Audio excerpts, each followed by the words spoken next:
بسم اللہ الرحمن الرحیم۔ شروع اللہ کا نام لے کر جو بڑا مہربان نہایت رحم والا ہے۔ اے پیغمبر، اللہ سے ڈرتے رہنا اور کافروں اور منافقوں کا کہا نہ ماننا۔ بے شک اللہ جاننے والا ہے، حکمت والا ہے۔ اور جو کتاب تم کو تمہارے پروردگار کی طرف سے وحی کی جاتی ہے اسی کی پیروی کیے جانا۔ بے شک اللہ تمہارے سب اعمال سے خبردار ہے۔ اور اللہ پر بھروسہ رکھنا اور اللہ ہی کارساز کافی ہے۔ اللہ نے کسی آدمی کے پہلو میں دو دل نہیں بنائے، اور نہ تمہاری بیویوں کو جن کو تم ماں کہہ بیٹھتے ہو تمہاری ماں بنایا، اور نہ تمہارے لے پالکوں کو تمہارے بیٹے بنایا۔ یہ سب تمہارے منہ کی باتیں ہیں، اور اللہ تو سچی بات فرماتا ہے اور وہی سیدھا رستہ دکھاتا ہے۔ مومنو، منہ بولے بیٹوں کو ان کے باپوں کے نام سے پکارا کرو کہ اللہ کے نزدیک یہی بات درست ہے۔ اگر تم کو ان کے باپوں کے نام معلوم نہ ہو تو دین میں وہ تمہارے بھائی اور دوست ہیں، اور جو بات غلطی سے ہو گئی ہو اس کا تم پر کچھ گناہ نہیں، لیکن جو قصد دلی سے کرو اس پر مواخذہ ہے، اور اللہ بخشنے والا ہے، مہربان ہے۔ پیغمبر مومنوں پر ان کی جانوں سے بھی زیادہ حق رکھتے ہیں، اور پیغمبر کی بیویاں لوگوں کی مائیں ہیں، اور رشتہ دار آپس میں کتاب اللہ کی روح سے مسلمانوں اور مہاجروں کے مقابلے میں ایک دوسرے کے ترکے کے زیادہ حقدار ہیں، مگر یہ کہ تم اپنے دوستوں کے ساتھ احسان کرنا چاہو۔ یہ حکم کتاب یعنی قرآن میں لکھ دیا گیا ہے۔ اور جب ہم نے پیغمبروں سے ان کا عہد لیا، اور تم سے اور نوح سے اور ابراہیم سے اور موسیٰ سے اور مریم کے بیٹے عیسیٰ سے، اور ہم نے عہد بھی ان سے پکا لیا تاکہ سچ کہنے والوں سے ان کی سچائی کے بارے میں اللہ دریافت کرے، اور اس نے کافروں کے لیے دکھ دینے والا عذاب تیار کر رکھا ہے۔ مومنو، اللہ کی اس مہربانی کو یاد کرو جو اس نے تم پر اس وقت کی جب فوجیں تم پر حملہ کرنے کو آئیں تو ہم نے ان پر آندھی چھوڑ دی اور ایسے لشکر نازل کیے جن کو تم دیکھ نہیں سکتے تھے،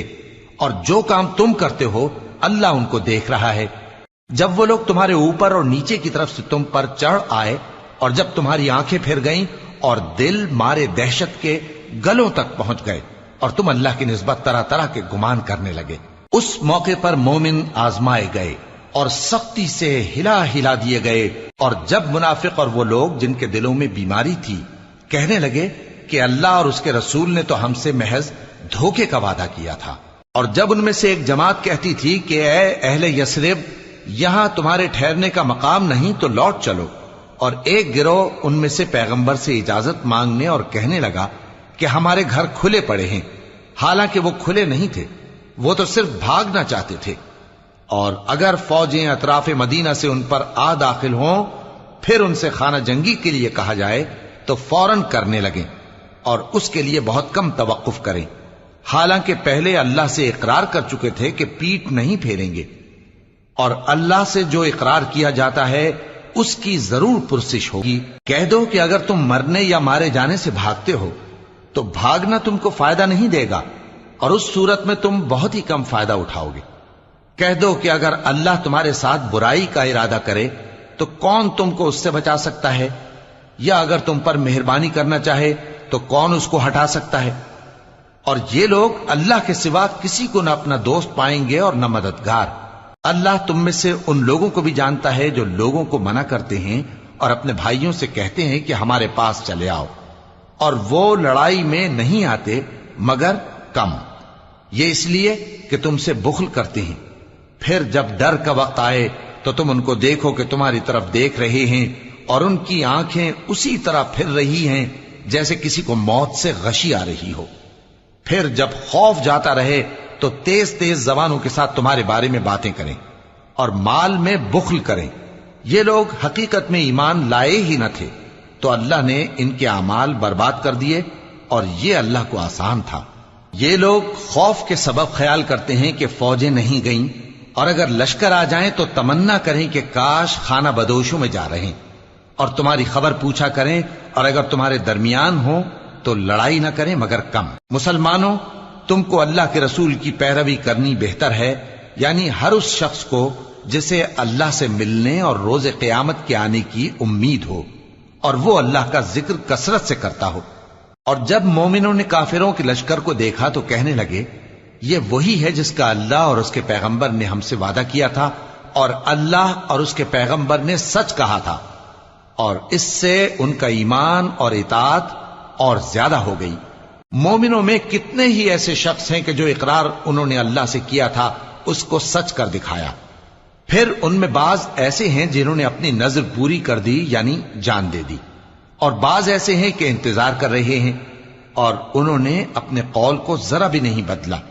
تاکہ اللہ سچوں کو ان کی سچائی کا بدلہ دے اور منافقوں کو چاہے تو عذاب دے یا ان پر مہربانی فرمائے۔ بے شک اللہ بخشنے والا ہے، مہربان ہے۔ اور جو کافر تھے ان کو اللہ نے پھیر دیا، وہ اپنے غصے میں بھرے ہوئے تھے، کچھ بھلائی حاصل نہ کر سکے، اور اللہ مومنوں کے لیے لڑائی میں کافی ہو گیا، اور اللہ زور آور ہے، غالب ہے۔ اور اس نے اہل کتاب میں سے جن لوگوں نے ان کی یعنی مکے والوں کی مدد کی تھی ان کو ان کے قلعوں سے اتار دیا اور ان کے دلوں میں دہشت ڈال دی، تو بعض کو تم قتل کر دیتے تھے اور بعض کو قید کر لیتے تھے، اور ان کی زمین اور ان کے گھروں اور ان کے مال کا اور اس زمین کا جس میں تم نے پاؤں بھی نہیں رکھا تھا اس نے تم کو وارث بنا دیا، اور اللہ ہر چیز پر قدرت رکھتا ہے۔ اے پیغمبر اپنی بیویوں سے کہہ دو کہ اگر تم دنیا کی زندگی اور اس کی زینت و آرائش چاہتی ہو تو آؤ میں تمہیں کچھ مال دوں اور اچھی طرح سے رخصت کر دوں، اور اگر تم اللہ اور اس کے پیغمبر اور عاقبت کے گھر یعنی بہشت کی طلبگار ہو تو تم میں جو نیکوکار ہیں ان کے لیے اللہ نے اجر عظیم تیار کر رکھا ہے۔ اے پیغمبر کی بیویوں، تم میں سے جو کوئی کھلی ناشائستہ حرکت کرے گی اس کو دونی سزا دی جائے گی، اور یہ بات اللہ کو آسان ہے۔ اور جو تم میں سے اللہ اور اس کے رسول کی فرما بردار رہے گی اور عمل نیک کرے گی اس کو ہم دونا ثواب دیں گے، اور اس کے لیے ہم نے عزت کی روزی تیار کر رکھی ہے۔ اے پیغمبر کی بیویوں، تم عام عورتوں کی طرح نہیں ہو، اگر تم پرہیزگار رہنا چاہتی ہو تو کسی اجنبی شخص سے نرم لہجے میں بات نہ کرو، تاکہ وہ شخص جس کے دل میں کسی طرح کا روگ ہے کوئی امید نہ پیدا کر لے، اور دستور کے مطابق بات کیا کرو، اور اپنے گھروں میں ٹھہری رہو، اور جس طرح پہلے جاہلیت کے دنوں میں زیب و زینت کی نمائش کی جاتی تھی اس طرح اظہار زینت نہ کرو، اور نماز پڑھتی رہو اور زکوٰۃ دیتی رہو، اور اللہ اور اس کے رسول کی فرما برداری کرتی رہو۔ اے پیغمبر کی گھر والیوں، اللہ چاہتا ہے کہ تم سے ہر طرح کی ناپاکی دور کر دے اور تمہیں بالکل پاک صاف کر دے، اور تمہارے گھروں میں جو اللہ کی آیتیں پڑھی جاتی ہیں اور حکمت کی باتیں سنائی جاتی ہیں ان کو یاد رکھو، بے شک اللہ باریک بین ہے، باخبر ہے۔ جو لوگ اللہ کے آگے سر اطاعت خم کرنے والے ہیں یعنی مسلمان مرد اور مسلمان عورتیں اور مومن مرد اور مومن عورتیں اور فرمانبردار مرد اور فرمانبردار عورتیں اور راست باز مرد اور راست باز عورتیں اور صبر کرنے والے مرد اور صبر کرنے والی عورتیں اور عاجزی کرنے والے مرد اور عاجزی کرنے والی عورتیں اور خیرات کرنے والے مرد اور خیرات کرنے والی عورتیں اور روزے رکھنے والے مرد اور روزے رکھنے والی عورتیں اور اپنی شرمگاہوں کی حفاظت کرنے والے مرد اور حفاظت کرنے والی عورتیں اور اللہ کو کثرت سے یاد کرنے والے مرد اور کثرت سے یاد کرنے والی عورتیں۔ کچھ شک نہیں کہ ان کے لیے اللہ نے بخشش اور اجر عظیم تیار کر رکھا ہے۔ اور کسی مومن مرد اور مومن عورت کو حق نہیں ہے کہ جب اللہ اور اس کا رسول کوئی بات طے کر دیں تو وہ اس کام میں اپنا بھی کچھ اختیار سمجھیں، اور جو کوئی اللہ اور اس کے رسول کی نافرمانی کرے وہ بالکل گمراہ ہو گیا۔ اور جب تم اس شخص سے جس پر اللہ نے احسان کیا تھا اور تم نے بھی احسان کیا تھا یہ کہتے تھے کہ اپنی بیوی کو اپنے پاس رہنے دے اور اللہ سے ڈر، اور تم اپنے دل میں وہ بات چھپا رہے تھے جس کو اللہ ظاہر کرنے والا تھا، اور تم لوگوں سے ڈرتے تھے، حالانکہ اللہ ہی اس کا زیادہ مستحق ہے کہ اس سے ڈرو۔ پھر جب زید نے اس سے تعلق ختم کر لیا یعنی اس کو طلاق دے دی تو ہم نے اسے تمہاری زوجیت میں دے دیا تاکہ مومنوں پر ان کے منہ بولے بیٹوں کی بیویوں کے ساتھ نکاح کرنے کے بارے میں جب وہ بیٹے ان سے اپنا تعلق ختم کر لیں یعنی طلاق دے دیں کچھ تنگی نہ رہے، اور اللہ کا حکم واقع ہو کر رہنے والا تھا۔ پیغمبر پر اس کام میں کچھ تنگی نہیں جو اللہ نے ان کے لیے مقرر کر دیا، اور جو لوگ پہلے گزر چکے ہیں ان میں بھی اللہ کا یہی دستور رہا ہے اور اللہ کا حکم ٹھہر چکا تھا۔ یعنی ان پیغمبروں میں جو اللہ کے پیغام جوں کہ توں پہنچاتے اور اس سے ڈرتے اور اللہ کے سوا کسی سے نہیں ڈرتے تھے، اور اللہ ہی حساب کرنے کو کافی ہے۔ محمد صلی اللہ علیہ وآلہ وسلم تمہارے مردوں میں سے کسی کے والد نہیں ہیں، لیکن اللہ کے پیغمبر اور نبیوں کی مہر یعنی سلسلہ نبوت کو ختم کر دینے والے ہیں، اور اللہ ہر چیز سے واقف ہے۔ اے اہل ایمان، اللہ کا بہت بہت ذکر کیا کرو اور صبح و شام اس کی پاکی بیان کرتے رہو۔ وہی تو ہے جو تم پر رحمت بھیجتا ہے اور اس کے فرشتے بھی، تاکہ تم کو اندھیروں سے نکال کر روشنی کی طرف لے جائے، اور اللہ مومنوں پر مہربان ہے۔ جس روز وہ اس سے ملیں گے تو ان کا تحفہ اللہ کی طرف سے سلام ہوگا، اور اس نے ان کے لیے عمدہ ثواب تیار کر رکھا ہے۔ اے پیغمبر، ہم نے تم کو گواہی دینے والا اور خوشخبری سنانے والا اور خبردار کرنے والا بنا کر بھیجا ہے، اور اللہ کی طرف اسی کے حکم سے بلانے والا اور چراغ روشن۔ اور مومنوں کو خوشخبری سنا دو کہ ان کے لیے اللہ کی طرف سے بڑا فضل ہے، اور کافروں اور منافقوں کا کہا نہ ماننا اور نہ ان کے تکلیف دینے پر نظر کرنا،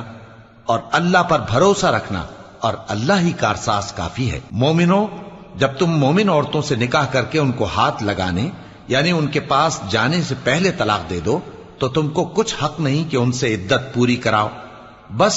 ان کو کچھ فائدہ یعنی خرچ دے دو اور ان کو اچھی طرح سے رخصت کر دو۔ اے پیغمبر صلی اللہ علیہ وآلہ وسلم، ہم نے تمہارے لیے تمہاری بیویاں جن کو تم نے ان کے مہر دے دیے ہیں حلال کر دی ہیں، اور تمہاری باندیاں جو اللہ نے تم کو کفار سے بطور مال غنیمت دلوائی ہیں، اور تمہارے چچا کی بیٹیاں اور تمہاری پھوپھیوں کی بیٹیاں اور تمہارے ماموں کی بیٹیاں اور تمہاری خالاؤں کی بیٹیاں جو تمہارے ساتھ وطن چھوڑ کر آئی ہیں، سب حلال ہیں۔ اور کوئی مومن عورت اگر اپنے آپ کو پیغمبر صلی اللہ علیہ وآلہ وسلم کے حوالے کر دے یعنی مہر کے بغیر نکاح میں آنا چاہے، بشرطے کہ پیغمبر صلی اللہ علیہ وآلہ وسلم بھی اس سے نکاح کرنا چاہیں، وہ بھی حلال ہے۔ لیکن یہ اجازت اے نبی صلی اللہ علیہ وآلہ وسلم خاص تم ہی کو ہے، سب مسلمانوں کو نہیں۔ ہم نے ان کی بیویوں اور باندیوں کے بارے میں جو مہر واجب الادا مقرر کر دیا ہے ہم کو معلوم ہے، یہ اس لیے کیا گیا ہے کہ تم پر کسی طرح کی تنگی نہ رہے، اور اللہ بخشنے والا ہے، مہربان ہے۔ اے پیغمبر صلی اللہ علیہ وآلہ وسلم، تم کو یہ بھی اختیار ہے کہ جس بیوی کو چاہو پیچھے رکھو اور جسے چاہو اپنے پاس رکھو، اور جس کو تم نے پیچھے کر دیا ہو اگر اس کو پھر اپنے پاس طلب کر لو تو تم پر کچھ گناہ نہیں۔ یہ اجازت اس لیے ہے کہ ان کی آنکھیں ٹھنڈی رہیں اور وہ رنجیدہ نہ ہوں، اور جو کچھ تم ان کو دو اسے لے کر سب خوش رہیں، اور جو کچھ تمہارے دلوں میں ہے اللہ اسے جانتا ہے، اور اللہ جاننے والا ہے، بردبار ہے۔ اے پیغمبر صلی اللہ علیہ وآلہ وسلم، ان کے سوا اور عورتیں تم کو جائز نہیں، اور نہ یہ کہ ان بیویوں کو چھوڑ کر اور بیویاں کر لو، خواہ ان کا حسن تم کو کیسا ہی اچھا لگے، مگر وہ جو تمہارے ہاتھ کا مال ہے یعنی باندیوں کے بارے میں تم کو اختیار ہے، اور اللہ ہر چیز پر نگاہ رکھتا ہے۔ مومنوں، پیغمبر صلی اللہ علیہ وآلہ وسلم کے گھروں میں نہ جایا کرو مگر اس صورت میں کہ تم کو اجازت دی جائے یعنی کھانے کے لیے بلایا جائے جبکہ اس کے پکنے کا انتظار بھی نہ کرنا پڑے، لیکن جب تمہاری دعوت کی جائے تو جاؤ، اور جب کھانا کھا چکو تو چل دو، اور باتوں میں جی لگا کر نہ بیٹھ رہو۔ یہ بات پیغمبر صلی اللہ علیہ وآلہ وسلم کو ایذا دیتی تھی، اور وہ تم سے حیا کرتے تھے اور کہتے نہیں تھے، لیکن اللہ سچی بات کے کہنے سے نہیں شرماتا، اور جب پیغمبر صلی اللہ علیہ وآلہ وسلم کی بیویوں سے کوئی سامان مانگو تو پردے کے باہر سے مانگو، یہ تمہارے اور ان کے دلوں کے لیے بہت پاکیزگی کی بات ہے۔ اور تم کو یہ شایع نہیں کہ رسول اللہ صلی اللہ علیہ وآلہ وسلم کو تکلیف دو، اور نہ یہ کہ ان کی بیویوں سے کبھی ان کے بعد نکاح کرو، بے شک یہ اللہ کے نزدیک بڑا گناہ کا کام ہے۔ اگر تم کسی چیز کو ظاہر کرو یا اس کو مخفی رکھو تو یاد رکھو کہ اللہ ہر چیز سے باخبر ہے۔ خواتین پر اپنے باپ دادا سے پردہ نہ کرنے میں کچھ گناہ نہیں، اور نہ اپنے بیٹوں سے اور نہ اپنے بھائیوں سے اور نہ اپنے بھتیجوں سے اور نہ اپنے بھانجوں سے، نہ اپنی سی خواتین سے اور نہ اپنے باندی غلاموں سے۔ اور اے خواتین، اللہ سے ڈرتی رہو بے شک اللہ ہر چیز سے واقف ہے۔ اللہ اور اس کے فرشتے اس پیغمبر صلی اللہ علیہ وآلہ وسلم پر درود بھیجتے ہیں۔ مومنو تم بھی ان پر درود بھیجو اور خوب سلام بھیجا کرو۔ جو لوگ اللہ اور اس کے پیغمبر صلی اللہ علیہ وآلہ وسلم کو اذیت پہنچاتے ہیں ان پر اللہ دنیا اور آخرت میں لعنت کرتا ہے، اور ان کے لیے اس نے ذلیل کرنے والا عذاب تیار کر رکھا ہے۔ اور جو لوگ مومن مردوں اور مومن عورتوں کو ایسے کام کی تہمت سے جو انہوں نے نہ کیا ہو ایذا دیں تو انہوں نے بہتان کا اور کھلے گناہ کا بوجھ اپنے سر پر رکھا۔ اے پیغمبر صلی اللہ علیہ وآلہ وسلم، اپنی بیویوں اور بیٹیوں اور مسلمانوں کی عورتوں سے کہہ دو کہ باہر نکلا کریں تو اپنے چہروں پر چادر لٹکا کر گھونگھٹ نکال لیا کریں۔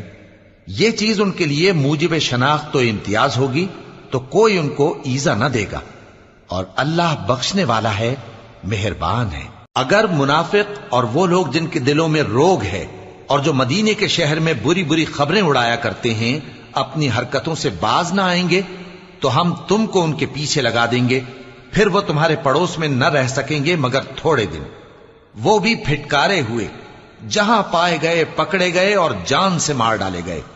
جو لوگ پہلے گزر چکے ہیں ان کے بارے میں بھی اللہ کی یہی عادت رہی ہے، اور تم اللہ کی عادت میں تغیر و تبدل نہ پاؤ گے۔ لوگ تم سے قیامت کی نسبت دریافت کرتے ہیں کہ کب آئے گی، کہہ دو کہ اس کا علم اللہ ہی کو ہے، اور تمہیں کیا پتا، ہو سکتا ہے قیامت قریب ہی آ گئی ہو۔ بے شک اللہ نے کافروں پر لعنت کی ہے اور ان کے لیے جہنم کی آگ تیار کر رکھی ہے، اس میں وہ ہمیشہ ہمیشہ رہیں گے، نہ کسی کو دوست پائیں گے اور نہ مددگار۔ جس دن ان کے چہرے آگ میں الٹ پلٹ کیے جائیں گے تو کہیں گے اے کاش ہم اللہ کی فرما برداری کرتے اور رسول صلی اللہ علیہ وآلہ وسلم کا حکم مانتے، اور کہیں گے کہ اے ہمارے پروردگار، ہم نے اپنے سرداروں اور بڑوں کا کہا مانا تو انہوں نے ہم کو رستے سے بھٹکا دیا۔ اے ہمارے پروردگار، ان کو دگنا عذاب دے اور ان پر بڑی لعنت کر۔ مومنو تم ان لوگوں جیسے نہ ہونا جنہوں نے موسیٰ کو عیب لگا کر رنج پہنچایا تو اللہ نے ان کو بے عیب ثابت کر دیا، اور وہ اللہ کے نزدیک آبرو والے تھے۔ مومنو اللہ سے ڈرا کرو اور بات سیدھی کہا کرو، وہ تمہارے سب کام سنوار دے گا اور تمہارے گناہ بخش دے گا، اور جو شخص اللہ اور اس کے رسول صلی اللہ علیہ وآلہ وسلم کی فرمانبرداری کرے گا تو بے شک بڑی مراد پائے گا۔ ہم نے بار امانت کو آسمانوں اور زمین اور پہاڑوں پر پیش کیا تو انہوں نے اس کے اٹھانے سے انکار کیا اور اس سے ڈر گئے، اور انسان نے اس کو اٹھا لیا، بے شک وہ بڑا ظالم بڑا جاہل ہے۔ تاکہ اللہ منافق مردوں اور منافق عورتوں اور مشرک مردوں اور مشرک عورتوں کو عذاب دے، اور اللہ مومن مردوں اور مومن عورتوں پر مہربانی کرے، اور اللہ تو بخشنے والا ہے، مہربان ہے۔